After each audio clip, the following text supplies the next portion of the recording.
Assalamualaikum warahmatullahi wabarakatuh. Selamat pagi, Om Swastiastu, Namo Buddhaya, salam kebajikan, salam kesejahteraan bagi kita semua. Nah, sebelumnya perkenalkan nama saya Ahmad Hairul Riza, NIM E 2019-2299. Nah, di sini saya akan mengulas dan membahas kembali serta memberi tanggapan kepada video atau materi yang Bapak Abdul Wadud Nafis berikan, yaitu mengenai peradaban Islam pada masa Khulafaur Rasyidin. Akan tetapi sebelum kita membahas mengenai peradaban Islam pada masa Khulafaur Rasyidin, kita terlebih dahulu membahas apa sih Khulafaur Rasyidin tersebut, apa sih pengertian Khulafaur Rasyidin. Nah, pengertian Khulafaur Rasyidin secara bahasa, Khulafaur Rasyidin itu berasal dari kata Khulafa dan Ar-Rasyid.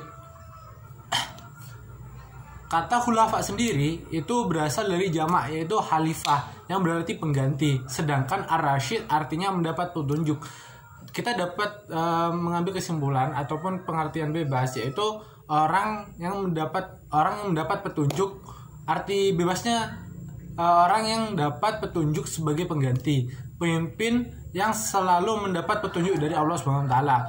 Para Khulafaur Rasyidin terdiri dari sahabat-sahabat Nabi Muhammad SAW, yaitu Abu Bakar As-Siddiq, Umar bin Khattab, Utsman bin Affan, dan Ali bin Abi Thalib. Nah, kita terlebih dahulu membahas mengenai Abu Bakar As-Siddiq.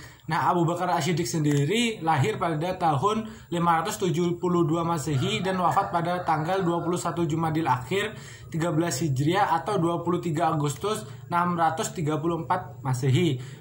Masa jabatan Abu Bakar sendiri dari 11 sampai 13 Hijriah atau 632 sampai 634 Masehi.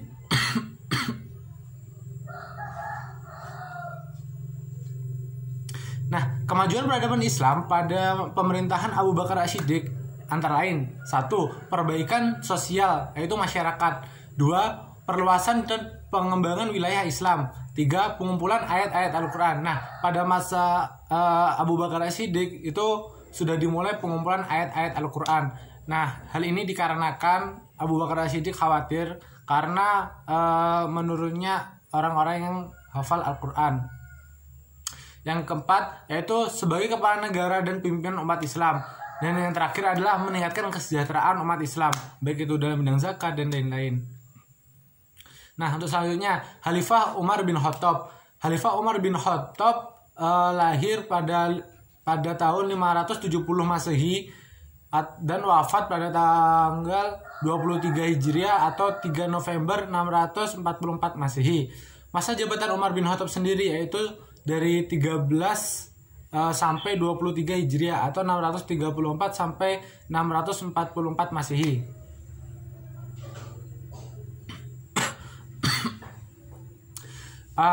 Peradaban Islam pada masa Umar bin Khattab sendiri itu seperti apa? Yaitu ada beberapa hal, yaitu 1. Kemajuan dalam bidang politik.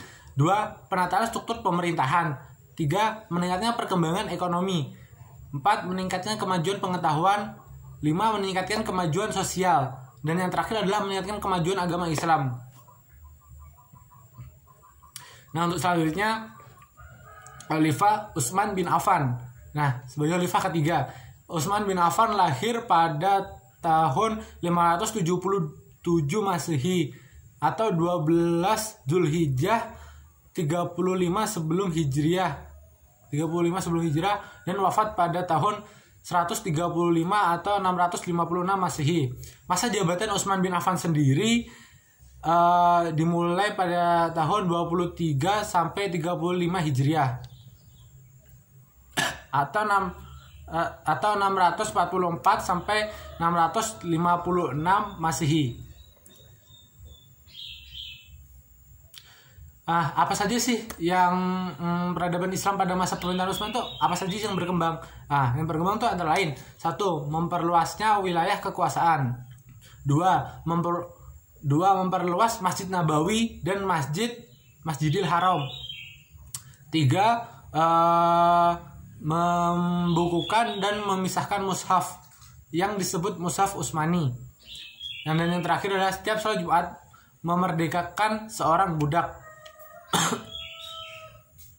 Nah, khalifah yang keempat nih, yang terakhir, yaitu Khalifah Ali bin Abi Thalib. Nah, Khalifah Ali bin Abi Thalib sendiri nama lengkapnya adalah Ali bin Ali bin Abi Thalib bin Abdul Muthalib adalah sepupu Rasulullah.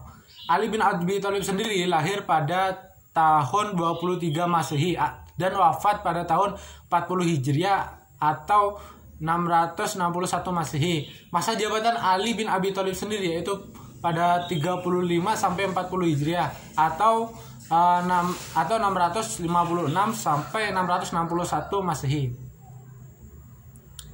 Nah, hal apa saja sih yang ada pada masa pemerintahan Ali?